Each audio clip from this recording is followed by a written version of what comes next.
Good evening.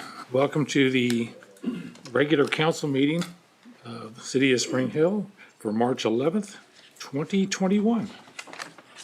Call to order, and we have, just to let you know, the mayor will be joining us in about 30 minutes. He has some pressing business he had to take care of, so he will be joining us a little later.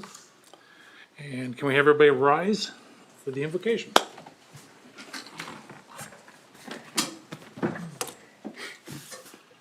Dear Heavenly Father, we thank you for the gift of life and the opportunity you give us to serve you and to serve others. Help us to act with character and conviction. We ask that your wisdom and grace will guide us, and we pray these things in your name. Amen. Can you please remain standing for the Pledge of Allegiance? I pledge Allegiance to the flag of the United States of America and to the republic for which it stands, one nation, under God, indivisible, with liberty and justice for all.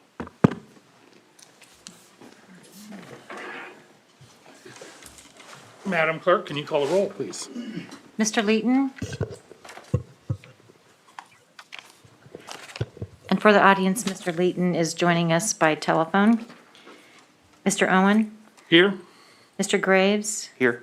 Mr. Eckert? Here. Mrs. Hughes? And Mrs. Hughes is joining us via telephone. And President Owen, we do have a quorum present. Thank you. Approval of the agenda. Any changes? If none, can I get a motion to approve the agenda? I move to approve the agenda as stated. Second. So, we have a motion and second. Any discussion? All in favor? Aye. 5-0. Okay, that brings us to our citizens' participation. And I think our first one we're gonna call is London Kaiser, is that it? Landon, sorry.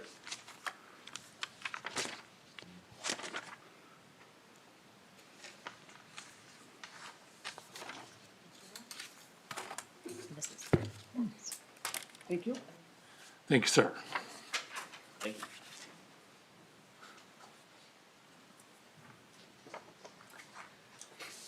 Hello, my name is Landon Kaiser, and I am a part of Troop 289 in Spring Hill. I'm a Life Scout, and part of earning my Eagle is you have to complete an Eagle Scout project. So this is my Eagle Scout project. It's a flag retirement collection box. I've saw this in Lewisburg and Ottawa, so I thought that Spring Hill would be a good spot to have one. My location, I would like it in front of this building. I'm going to leave that up to you guys where that should be. The box is going to be a little over 3 feet tall, 1.5 feet wide, and 2 feet long. It's not going to look exactly how it is in the picture, but that's a very close example to what it will look like. It will be made out of sheet metal. My uncle Matt is making it, and Kansas City Sign Company will be wrapping it just how it is on the photo. My timeline, I'm a little late on this, so I would like this to be done in the next 6 weeks. My birthday is May 9th, and in order to be an Eagle Scout, I have to get this done before my birthday. Okay, Before I can present this to the council, I will need the beneficiary's signature. And yeah, any questions? You said you've seen this in 2 other locations. That was, Lewisburg and Ottawa. do they keep that bottom part secured or locked? Yeah, so we're gonna dig, it would be an 8-inch 3x3 square, 4 inches for rock and 4 inches for concrete, and it will be bolted in. and you need this by when? Or the actual boxes? Where the box is, where the disposed Yeah, plugs? we would pour a concrete pad. Yeah. Okay, Unless you want on existing concrete, we could go into it and anchor it that way as well. Yeah. And when did you need this done by, you said? I would prefer it in the next 6 weeks. 6 weeks, okay. Yeah. I think the best course of action would be to get with Mr. Burton Yes, Yes, that's why I supplied Lance with my telephone number today. perfect. Yeah, it sounds like a good idea. And you need what's the other thing you needed? I'm gonna need a beneficiary to sign it. I don't know who that would be, but I think it would be the acting, Be either me or be the mayor. And I think I have no problem signing it for you. sweet. I don't know when I can get that. Not a problem. Sign it, If you can get a hold of, Yeah, I'll reach out to you. in fact, Mr. Burton would know how to get a hold of me. so the next steps going forward would be, What we'll do is we'll take a look at it, and we'll find a good location, hopefully where, we'll try and find a location, hopefully where, they would not have to pour concrete pad. We'll try and use existing concrete. Perfect. Okay. Sounds good. And it also speed up the process. Yes, as this is time sensitive. yes. Yeah. So we will work on it for you. sweet, Landon. awesome. Thank you guys. Thank you for your time.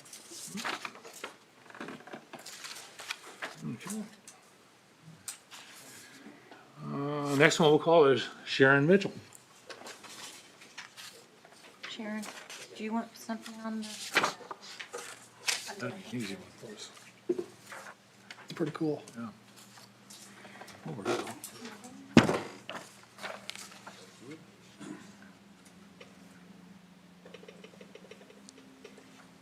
Yeah, good evening. I'm Sharon Mitchell. I live at 107 South Madison Street, and I work at 613 South Race Street in Spring Hill. I've been walking around the community a lot, just kind of for exercise, probably not as much as I should. But it looks like after the snow is gone, there's just a lot of trash and stuff around the street. So what we've looked at doing at the Chamber of Commerce, and this isn't live or anything yet, so I wanted to kind of present it to you guys and make sure we don't have any kinks to work out yet. But I talked to the mayor this afternoon, and I think we got it pretty well set up. But we wanted to sponsor a cleanup Spring Hill Day. This wouldn't involve like brush or large items or anything like that. But it would be a day, we have a map of just the internal part of the city, divided up into 10 areas. And community groups could sign up to walk an area and pick up trash. So we're working on getting trash bags donated, and we got some rubber gloves donated so that groups could do that. And then Prudential Financial is also sponsoring a shredding and recycling event that day. And as people bring their trash back down to the big dumpster by Sonic, which the Rec Commission manages, then they could also drop off recycling there, and that's being provided by Lake Mary and being funded by Prudential Financial. So like I said, it's not live with the signups yet, but as soon as we kind of get all the kinks worked out, we're gonna put a sign up online. So do you guys have any questions or any? Oh, it sounds like a good project.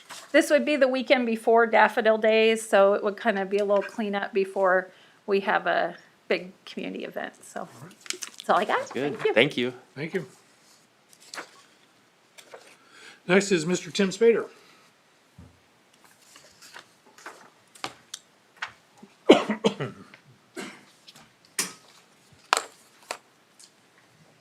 Tim Spader, 601 North Jackson. This is in the response of what I heard at the council meeting last time. So please bear with me, as I'm not one of those people who talk just to hear himself talk. I was present at the last council meeting where Mr. Boswell proposed a meeting with the neighbors. Most of you witnessed what, in my opinion, was a verbal assault towards the mayor. I have also received such verbal abuse from Mr. Boswell for disagreeing with his views. Excuse me. Needless to say, I personally do not care to speak to this man. So we'll leave it at that. Besides, what is there to discuss? We are asking the same question. Why is the codes officer not enforcing the codes? Mr. Boswell has pointed out several violations to the council to be resolved, and then as a distraction to make it personal, he tries to label it as a vendetta. I don't have a vendetta. What I'm asking for is a clean neighborhood. It's not personal. It's called good housekeeping. when in reality, what we have is a person manipulating the situation while claiming he is the victim. Time and time again, this has happened. I moved to Jackson Street over 30 years ago, a quiet, calm, and beautiful neighborhood. Now a tenant moves into a residential neighborhood and we have an ATV auto salvage yard and everything that comes with it. Noise, customers loading and unloading. March 2nd, one of his customers picking up his ATV ran a hot lap up and down our street. This brought all the parents running because there was kids outside playing. But they don't care. This is a residential neighborhood, not an industrial park. If you want to run this type of business, find an appropriate location to run a business, not in a residential neighborhood. I can't stress that enough. Now, let me address the lie that was told by Mr. Boswell. I did not speak to or recommend jail time at court. That is a blatant lie. Nobody speaks for me. I will speak for myself. Quit making stuff up. If you want to know the truth, I spoke against jail time because it won't do any good with this individual, in my opinion.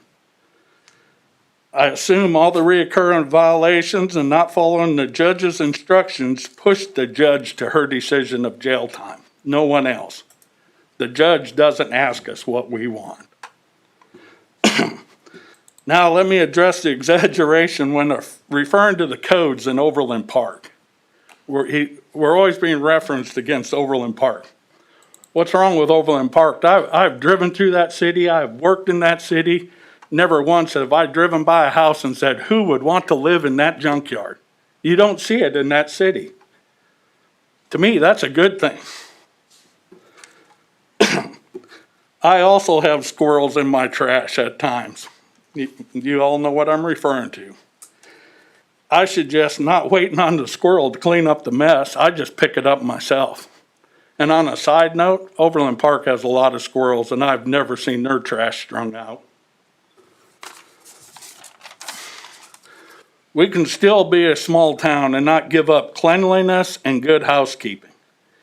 If the codes were being properly maintained, it would have prevented all this drama. That's the bottom line. We shouldn't be at this point. Next, I'm going to address the chicken and hog issue. Because what I see happen, you're going to get individuals who buy pets just for the wow factor. And by that I mean they're the type of people who bring this pet out and parade it around on a fair or when everybody's around just to draw attention to themselves. But when they take that pet home, it's locked up in a small, unsanitary enclosure, and that's not right.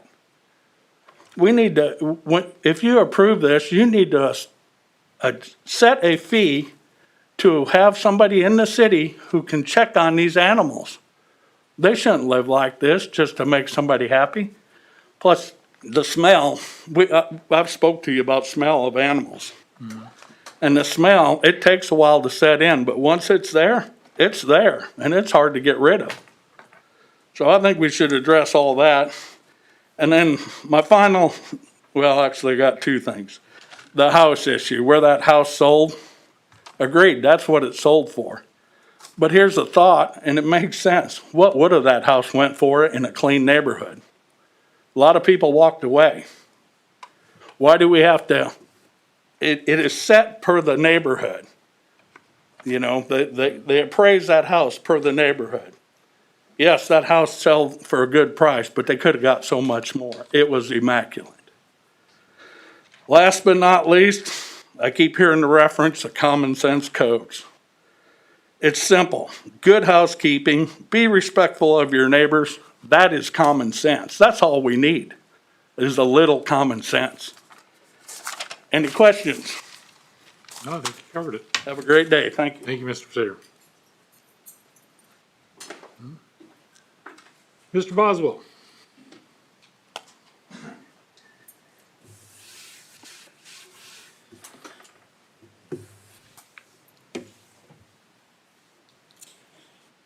Well, I think Mr. Spader and I agree on some things, like the lack of enforcement on codes and, you know, the spottiness of it. That's a good thing. But we differ on a few things as well. We already have chickens in our neighborhood, and I've spoken with a previous codes enforcement person, and apparently they weren't keeping them very well. I agree that you must maintain and upkeep your pet or whatnot either, you know. You should always have a clean cage or whatever it is to make that animal comfortable. I personally, I own a blue Arctic fox, and I take her out usually at night because she gets really distracted during the day a lot of times. And when she's at home, she's either in the backyard or she's in the house, and we put her in a cage to sleep at night. When we change the litter, it is a little stinky. I will agree, it smells like a fox, just like the ones running around wild like out here. And I used to use it as a natural deterrent for our garden, but I don't do that anymore because the people right next door to me said it was kind of stinky, so I said, okay, my bad. So good neighbors, you know, good deeds, good thing. But as far as jail goes, my wife and I both heard the district attorney stating when the new judge got put in place that, oh good, we're guaranteed to get jail time now.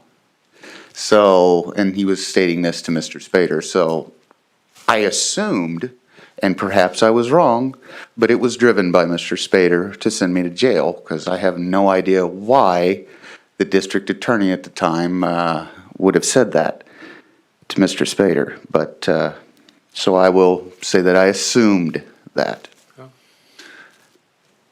But the facts are the facts, and that remains that the city paid for me to go sit and kick back in jail for 5 48-hour stints, which equals 10 days. And they paid for that so that I could guess, well, I got caught up on a lot of sleep, which is kind of nice, you know, with 3 kids and a wife. It's kind of been the ongoing joke. It was pointed out to me. But anyway, this shouldn't cost taxpayers money. Whether it's a squabble, whether it's a real issue, it shouldn't cost the taxpayers money. It should cost the person that's having an issue either time or money. And that also lets me address another point of, we have no system set up for any community service for anybody, like whether it be speeding ticket, theft, anything. We have no community service set up at all. And I think that's something we need to look into, because not only does that benefit the city in a multitude of ways, it also kind of absorbs some of the cost of the prosecuting with the city. The codes that are currently written, there should be no need for them to even imply a jail sentence on them. They should be fines only. That way the city does not have to supply an attorney for those who can't afford an attorney. Then you don't have to worry about that extra expenditure of spending money for code violations. If it's a fine or community service, I guarantee you that's probably going to deter a lot more people. And as far as a vendetta, last weekend, or 2 weeks ago, we asked if the mayor requested that all those people would come up that have been complaining. And Mr. Spader came up, and I appreciate it. You know, I listen to everybody. I don't hate him. We don't agree. I mean, on a lot of things. I think we can get that. But furthermore, nobody else really showed up except for his neighbor that lives next to him, the furthest away from me on the street, and a neighbor that actually lives right next door to me. I think, yeah, he came in. so he actually lives right directly next door to me. But anyway, I don't see all these complaints, so I don't see how this wouldn't be a vendetta from the city. I don't think they're required to come forward, so. I mean, Yeah, they're not. We can't mandate they come forward. You're right, but it just goes to show that what Mr. Mayor Ellis said, that it wasn't a vendetta, has not been proven. Anyway, I will let you guys sit with that, and thank you for your time. Thank you. Do we have any other citizen comments? Did you have something you want to say, sir? No? Okay. I'm here for support, and, I mean, a lot of things, if the other people are, I would say, easier. If you want to address the council. You gotta come up here. Please state your name and address.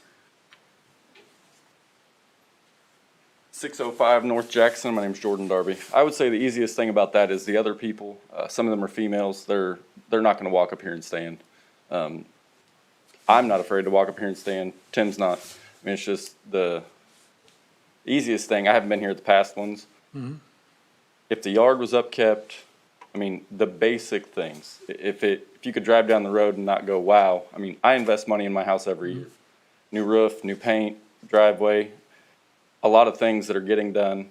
We just want the other people to make sure that their house at least holds value. I mean, we don't want somebody to drive by and be like, man, there's trash everywhere, or there's a car frame sitting there. I work on cars as well, so I'm not gonna say anything about somebody working on a car, but I roll it in the garage. It's where it stays and comes out when I can work on it. Okay. I mean, it's just the basic thing. It's as easy as that. All right. Thank you, sir. I appreciate it. Do we have anybody else who would like to make some comments? I would like to speak. Yeah. During the Can you come up here? Are you able to come up here, or if possible?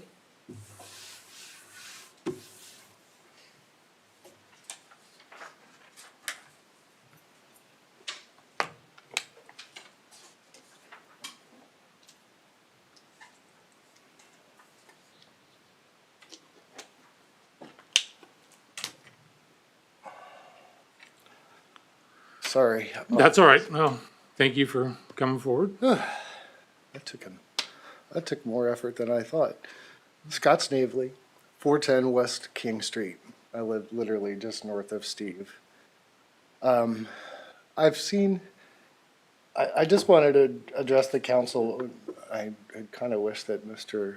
Ellis was here because I feel like this whole situation has continued to just get completely blown out of proportion. Mr. Spader and Mr. Spader and Mr. Boswell refused to speak to one another, resolve any of their issues. I would be more than happy to sit down with them and I've talked to Mr. Boswell personally about some of the things that have been brought up, and I'm like, hey, they're right here, they're correct in this issue, they may not be correct in this issue. But again, I'm not a legal counsel for him, but I'm just acting as a friend. Okay. And so, but the more and more I've seen this progress, I do see it as a vendetta, but maybe not necessarily from Mr. Spader, but from the city. And I say that because we have spent the last, well, let's see, since before I was on council, trying our best to become more and more and more like Overland Park. That was stated when I was on the council. We want to have the same type of streets. We want to have the same type of, the same type of parks, et cetera, et cetera. You can have that, but you can still leave your citizens alone. And I probably would have been on board with it back when I was on council. But having seen it from the citizens' perspective, the city needs to lay off. I mean, I'm not doing a tit for tat thing, but nobody complained when Mr. Spader was gutting a deer in the middle of his driveway. That What? never happened. I saw it with my own eyes, man. Never. Okay, We're not gonna get into arguments. but anyway, we need to have some peace in the neighborhood. I mean, people complained about Steve's Christmas lights that were off. Complained about your decorations. They were completely, he had turned them off. They weren't even lit up whatsoever. There are other neighbors next to me, across the street, that have lights still on, have lights still up. Are they being bugged? No. It doesn't make sense. Okay. So that's just my 2 cents. All right, thank you. Sir, next time, if you want to, we'll get a microphone to you, so you don't have to make the walk up there. Well, hopefully, I'll be walking better. Yeah. Do we have anybody else? With that, we'll close the citizen participation, and the next one is going to be Larry Summers for the Cemetery Board.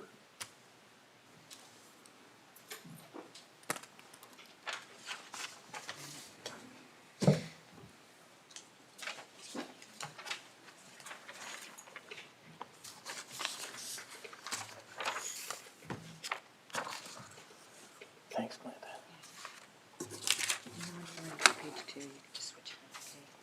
Okay.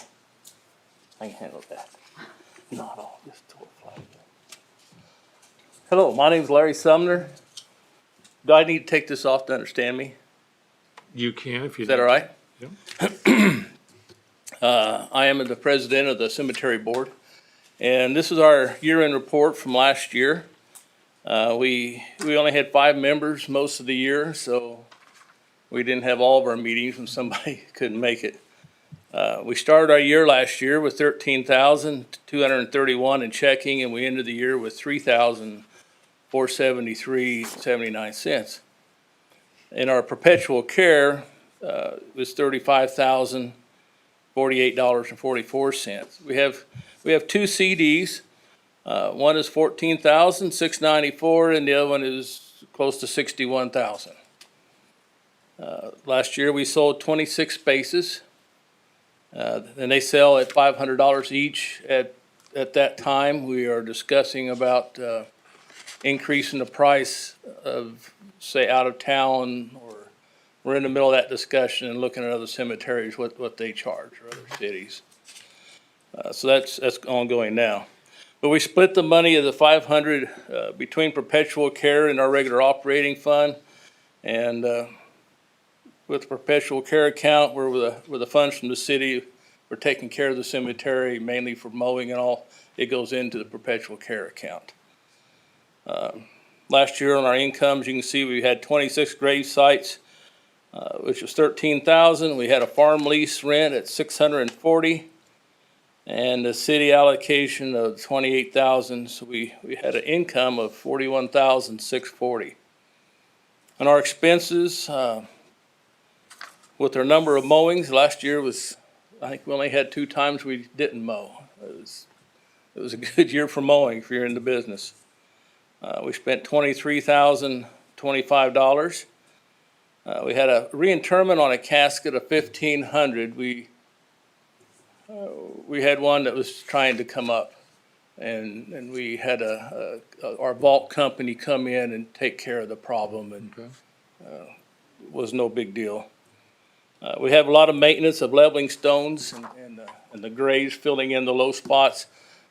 We have a gentleman that's very good at doing that, and it's time to switch, isn't it? You're better at it than I am.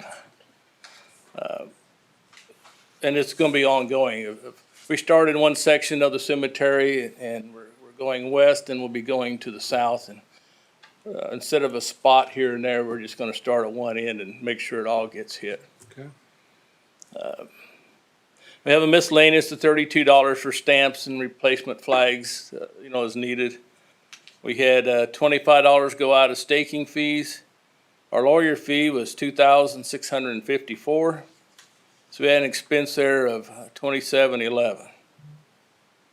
I do want to say, he's not here tonight, Andy Dudley, I think he's a street department's foreman, thanking him for, we rearranged our dirt storage area over in the corner.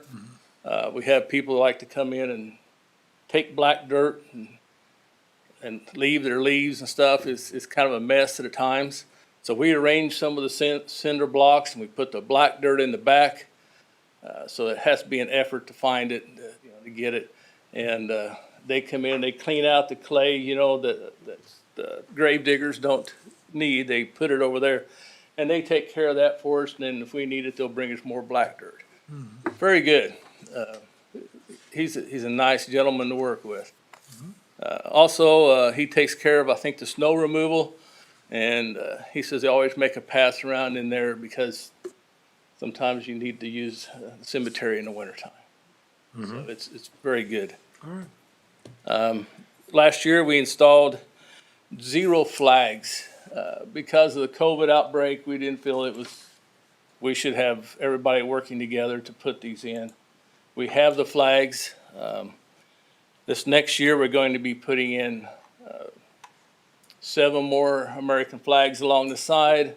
We're going to be doing the flags along the west fence that the American Legion here has bought for us, and doing the Civil War memorial, kind of redoing it with 3 flags. So other than that, it's been going good. We're going to have the same people mow. We're very pleased with them, and they're going to mow again this year for us. We're hoping to get that south fence between the farm ground and the cemetery. We're going to clean that out completely with, take the brush out. We'll probably leave some of the trees. Maybe the fence, if we can get it fixed right, we'll just leave it for a while. We're not expanding yet, so we don't need to take it down, but make it where it's decent. Okay. So there's plans for this year with a lot of things happening. All right. Any questions? Thank you for all you do. All right, we really appreciate the funds, and it really makes a nice place. We even talked about adding along the north side, which we don't use that area from like Popper's Field and where the tornado went through. Maybe even putting a trail, because so many people in town walk that for exercise and stuff, or ride bicycles. We thought maybe in the future, we've talked about even adding a bike trail on the north side of it Okay. to come back in, instead of just letting it get mowed and that's it. Okay. Thank you very much, sir. Very good, thank you guys. Good. That brings us to our consent agenda. Make a motion to approve the consent agenda? Second. Second? Have a motion and a second. Do we have any discussion on the consent agenda? Being none, all in favor? Aye. Aye. Okay. Sounds like 5. Okay. That takes us to discussion. First one is number 6, ordinance, Mr. Jenkins.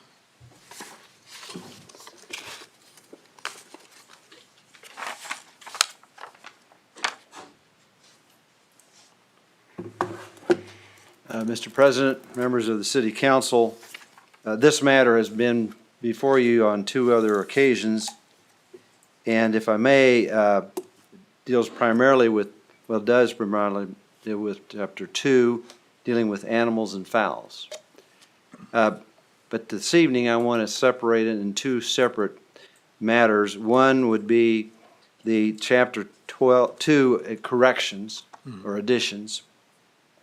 And then the second issue would be the issue regarding the keeping of chickens within the city. That's an issue that would be separate because it's not in the code right now. With respect to Chapter 2, at the last meeting, I guess it was 4 weeks ago, I presented to you an overview of the changes to Chapter 2, and the City Council gave some direction as to some changes that they would like to see, which has been done. The first point is that the chief has provided a definition for exotic animals. We have prohibited exotic animals, but we did not have a definition, so that's been added. Also, there was a definition added with respect to non-venomous snakes. The second point is the question of invasive animals was raised. I have not drafted that into the code, but the Uniform Development Code does have a section dealing with invasive species. And that's, I'll read that to you now. That's any animal, bird, fowl, fish, amphibian, or invertebrate not native to the state of Kansas, or a native animal that is not considered to be domesticated shall be allowed. Additionally, the following animals are not allowed: limas, camels, fallow deer, silkdeer, peafowl, waterfowl, amos, ostrich, and rhea. Now, those are in our existing Uniform Development Code that are prohibited from being located within the city. And I'd recommend that that also be incorporated in this chapter for clarity. Those are the two major changes that we made to the Chapter 2 ordinance, and if you have any questions, I'd be glad to entertain those. If not, then you can consider whether you want to move forward with making the amendments and changes to Chapter 2, exclusive of the issue of chickens.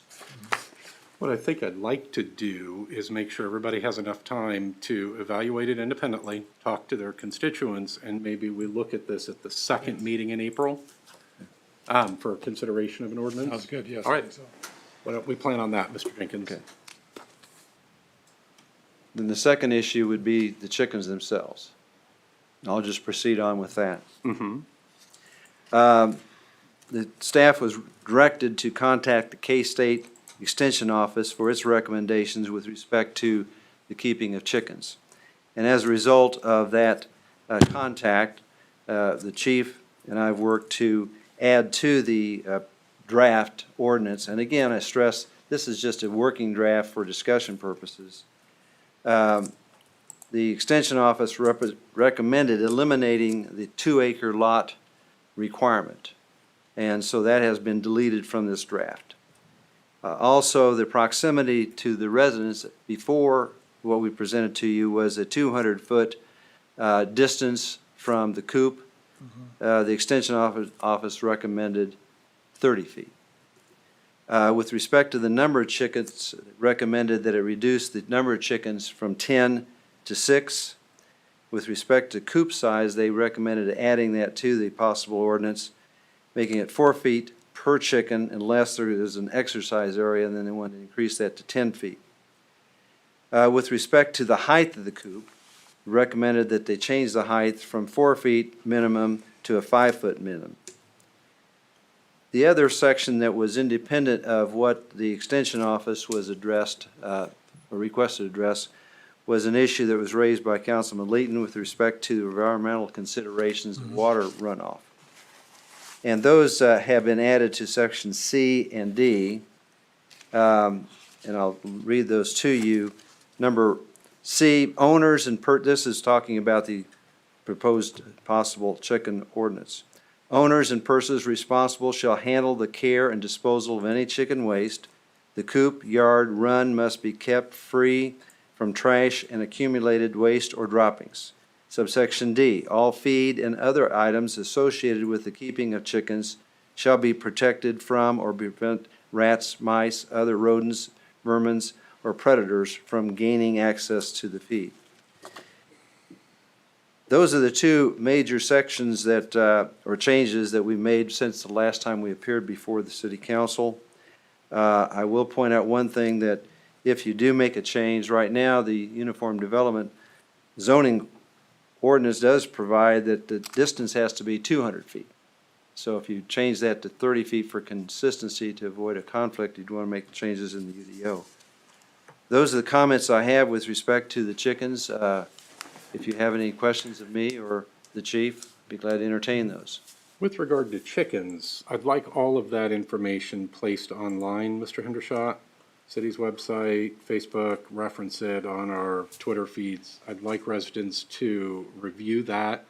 Obviously, they'll have the opportunity to comment on that on our Facebook page or reach out to any of us up here to talk about chickens. I think it's also important for people to remember that those who live in homeowners associations where there are covenants against these types of animals, that those homeowners covenants are going to control, that no ordinance of the city for keeping a fowl can usurp those homeowners covenants. So there are a number of homes associations in our various neighborhoods, and I would encourage folks to go look at their covenants.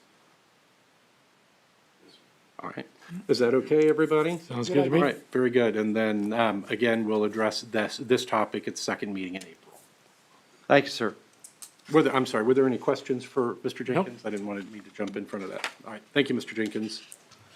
All right, Mr. Hendershot, do you want to introduce the next discussion item? Actually, sir, if you don't mind, it'd be Tyler Ellsworth. Okay, very good. Well, I'll introduce you then, Mr. Ellsworth. Tyler, of course, for those of you who are watching and are unfamiliar, Mr. Ellsworth is our bond counsel from Kutak Rock. Welcome, you have the floor. Mr. Ellis, you are aware. Well, good evening. Thank you. Good evening, Mayor and Council. It's good to be here. I have the privilege of updating you all on the progress that our firm has made in conjunction with working with your staff and the city's municipal advisor, Ben Hart with Baker Tilly. We started looking at your existing economic incentive policies 2 or 3 years ago and got sidetracked, and now we're back sort of refocusing that effort, looking at your existing policies and trying to see what, if any, modifications need to be made. And so the point where I think we are in the process is to present these policies to you all.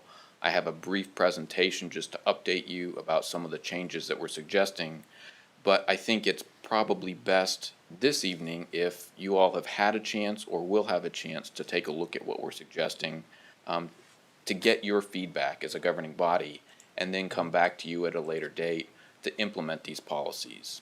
So I wanted to provide that background before I get into my presentation. Before I start, any questions from any of you about kind of where we are?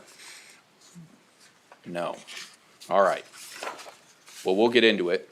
The city has, and let's see if I can get this to work. It may not be turned on.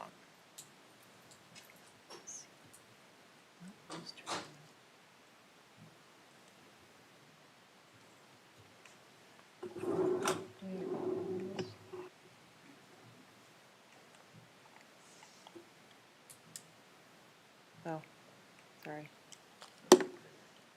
Operator error. All right. Thank you, Ms. Garrity. So just to provide an overview, so the city has 3 economic incentive policies that we've been looking at. And these policies are probably 20 or 30 years old. So it's a good opportunity to revisit what's in each of these. The 3 policies are your benefit district policy, your tax abatement policy, which relates to property tax abatements that are provided through industrial revenue bonds or through constitutional tax abatements. I'll get into that briefly shortly. And the third policy that you have is your Transportation Development District policy, or TDD policy. As I mentioned at the outset, our goal for this evening and for the discussions going forward is to solicit your input as a governing body into what you'd like included in these policies. If there are things you want us to consider, if there are things you want to make sure don't get omitted, this is the time to have those discussions. So briefly, the first policy that we've looked at is your benefit district policy. Of course, the benefit district policy relates to putting special benefit districts in place to finance public improvements through special assessments. The city issues temporary notes or general obligation bonds. The improvements are constructed, and assessments over time against the property owners benefited from those improvements go to pay off the debt. So 3 areas of updates to the benefit district policy. One is to try and make a bit more clear that in most cases, the city will require some sort of security from a developer requesting a benefit district and requesting assessments be put on property. That can take the form of a letter of credit or an escrow agreement. And actually, when we dug into your policy, this requirement wasn't new, but we wanted to change the language slightly to make it more clear that it was an expectation rather than an option of the city. The second policy update with respect to benefit districts was really to sort of clean things up. There was a lot of benefit district procedure in there and statutory procedure. We moved that to an exhibit just to make the emphasis more on the policy considerations themselves. And the final update in the benefit district policy was to note that it's the city's expectation that only a portion of the required infrastructure for a subdivision would be financed with a benefit district rather than the entirety of that infrastructure. That's a policy decision. That's something that we and staff felt like was a good goal, so we've included that. Any questions on the benefit district policy before I move on? Okay. The next policy is the tax abatement policy. Examples of projects that use tax abatements in the last few years are the Black Hawk Apartments, which have a property tax abatement pursuant to industrial revenue bonds that the city issued, and also the two new facilities or renovated facilities that Seats Incorporated has purchased recently. Those have received the benefit of property tax abatement through constitutional tax abatement process. The updates to the tax abatement policy are in three areas as well.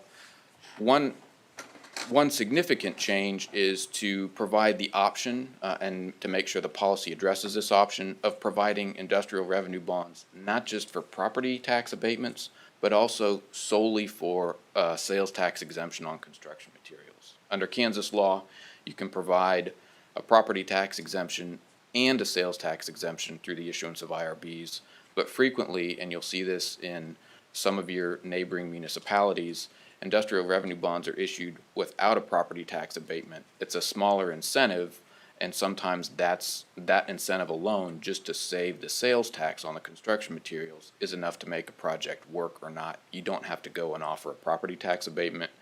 We've modified your policy, or we're suggesting a modification to your tax abatement policy so that we can take advantage of this tool where it's appropriate. The third policy update related to the tax abatement policy is really just to simplify the terms of the typical abatements. There were several different sort of steps in that structure in the existing policy. I think there were 6 or 7 different combinations of time and capital investment. We've reduced that to 3 separate steps. Any questions on tax abatements before we move on? Okay, and the final policy that we looked at was your Transportation Development District policy. Transportation Development Districts, or TDDs, are a tool where a developer can submit a petition to the city and request that certain transportation infrastructure, streets, roads, things like that, be financed either through special assessments imposed on the property that's benefited or through an add-on retail sales tax. Since your TDD policy was put in place several years ago, the state has enacted the Community Improvement District Act for CIDs, and CIDs have largely replaced transportation development districts. They're more flexible. You can finance additional types of improvements. They're not just transportation related. So we added CIDs as a tool by referencing that in the city's existing transportation development district policy. You don't have any projects in the city to date that I'm aware of that have used TDDs or CIDs, but because of the level of interest and the level of development that your staff is currently seeing, we thought it was wise to take a look at some suggestions for updating this policy as well. These policy updates, in addition to adding community improvement districts to this policy, include requiring a but-for financial analysis before the city agrees to consider or look at granting this incentive as a tool for a proposed development.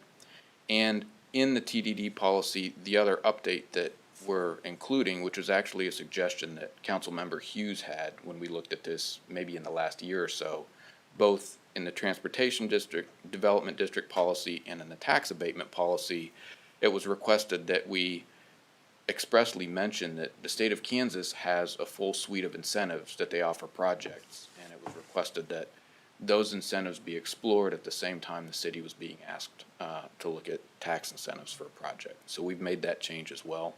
And I think that provides sort of a high-level analysis of what we've done, what we're suggesting for each of these three policies, and are happy to talk about next steps and additional input. I think, in particular, when we talk about tax abatements, constitutional tax abatements, I think it would be ideal, and Mr. Hendershot, I'm looking at you as well, if we helped the community to better understand how we employ those. So for example, we talked in there about Blackhawk. Right. I don't want anybody thinking that Blackhawk Apartment Project received 100% abatement. Right. They received a 50% average abatement over 10 years, which they would be allowed to take 100% abatement for 5 years because that would average them out. There are other factors that we use to balance whether or not that we would agree to a tax abatement, such as do we see jobs, do we see incremental sales tax revenue. In the case of Blackhawk, one of the things that the organizations who come together on that abatement review team looked at was the fact that we were going to have a relatively large captive audience near our largest sales tax generator. We have Price Chopper over there, we have BB's, we have Subway, we have some other dining establishments and other businesses over there. And I think we've seen fruit from that. But there are a lot of numbers between 0 and whatever the high end would be that we might consider. I think it would be good if we could find a way to illustrate that so folks don't think that when we talk about a tax abatement, we're just giving away the farm. Sure. Is that something, Mr. Hendershot, that we might be able to put together over the coming weeks? I think Mr. Ellsworth and I can put something together. Okay. Would that be helpful, does everyone think? Okay. And then, of course, some of the others, you're right. Certainly, we've not deployed a TDD or CID, and I have very little familiarity with the CID. We had a project about 10 years ago that we thought we might utilize a Transportation Development District for. The nature of that project changed, and it didn't end up being viable. But I think probably a little bit more information there, maybe some illustrations as to how it might be employed would certainly help me to better understand how we might utilize that tool. Absolutely. Absolutely. Okay. Anyone else? Does the TDD or CID, would that be applicable to what Webster Street needs done to it? Or is that a different world? I don't know that Webster necessarily would be the case. I know one of the projects where we were looking at for a TDD, it dealt with a large development and what would be a large collector street going through it, but it was all a part of new development. Beyond that, I'm not sure that existing infrastructure would qualify. That'd be a better question for Mr. Ellsworth. Yes, you certainly could probably qualify for application of the CID as a tool, but the question is whether it's the best tool as opposed to other tools in your toolkit. Typically for a TDD or a CID, you want to put those in place where there's new economic activity being generated by your improvement. Even if it's improving an existing piece of infrastructure, something like the Blackhawk Apartments example, that's going to generate retail sales if retail sales are being used to repay that TDD project. So that's the best way to use either of those two tools. And then I think at some point we need to have a serious discussion about benefit districts and what direction that we would like to go. I know over the last few years, Councilmember Hughes and former Councilmember Pittman had some very strong feelings about the deployment of benefit districts and whether or not maybe they have largely begun to run their course for us as we have seen more and more interest in development in our community, that may be a tool that we don't need to rely on quite so much. We've obviously seen some and absorbed some of the risk of benefit districts. We've been fortunate, and I believe we've recouped just about all, if not all, of our investment in some of the prior benefit districts that we're not paying And then, of course, we have a foreclosure that the county's filed pending on a current benefit district. So would that be helpful to everybody to Yes. revisit that? And maybe we get a work session put together, Mr. Hendershot, maybe in May? Sounds good. First or second meeting in May? Okay. Very good. Thank you. Anything else? All right. Thank you, Mr. Ellsworth. This takes us to announcements and reports. I do not have any. Mr. Owen? None for me, Mayor. All right. Mr. Leeton?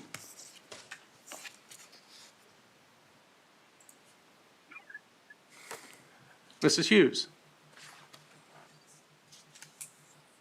Okay, Mr. Eckert? Nothing today, sir. All right, and Mr. Graves? No reports. All right, we'll move on to staff reports. Mr. Hendershot? Thank you. Just a few things to update the council and our residents on. Recently, our contractor returned to Veterans Park and completed some reseeding operations out there. So there is some fresh soil and some fresh straw mats out there, and there are some signs just asking to be respectful of those mudded areas. We did have to close the dog park down for one day, but it's reopened, so. Okay. But that work is completed. In addition, our parks crew has been working with some scouts on some projects, kind of sprucing up the pavilion at City Park. So that's gonna be a really nice thing for everyone to enjoy. At the last council meeting, we had a discussion about the pool opening. And Ms. Kemp and I have been working on a revised, opening schedule as far as trying to work in some 3-hour open time slots. I'll be sending those out. We're close to having that finished and a couple different options for schedule, so I'll be sending that out for further discussion. And I want to be clear, Mr. Hendershot, you'll be sending it out. The discussion will happen at our next meeting. Yes, sir. I apologize. Last thing is, we are working with our design firm on the Veterans Memorial on how we can start with our donated funds. And we have identified a couple of grant sources that we're reaching out to currently to hopefully bolster those funds some as well. So, Okay. I'll keep you posted on how that goes. So that's it, sir. All right, thank you very much, Madam Clerk. No report. Chief Vincent. No report. Mr. Burton. No report. And Mr. Jenkins. No report, Mayor. All right, well, I would entertain a motion to recess. We really do have a lot of work we're doing, everyone, I Yeah. promise. Would entertain a motion to recess into executive session. How long do you need? I think we'll start with 10 minutes and no action, no formal action. No action. Okay, I move that the city recess into executive session for 10 minutes to discuss a pending litigation pursuant to attorney-client exception of KSA 75-4319B2 of the Kansas Open Meeting Act. The opening meeting will resume at city council chambers at, 9 after? Yeah, look about right. Uh-huh. Will resume at 8:09 PM. In attendance will be Mr. Hendershot, Pat Burton, and Frank Jenkins. Second. I have a motion and a second. Is there any discussion? If not, all those in favor? Aye. I believe that is 5-0-0. We will recess into executive session. Mr. Smoot, we're probably going to need some help with Ms. Hughes, or Ms. Hughes, can we just call you on your cell phone? Okay, and Mr. Leeton, you're on your cell phone as well? Okay, so we'll do that. We will recess into executive session.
We are back in open session. The discussion was limited to the topic stated. No decisions were made, no votes were taken. Would entertain a motion to adjourn. I make a motion, we adjourn. Second. I have a motion and a second. All those in favor? Aye. Aye. Motion carries 5-0-0. Thank you,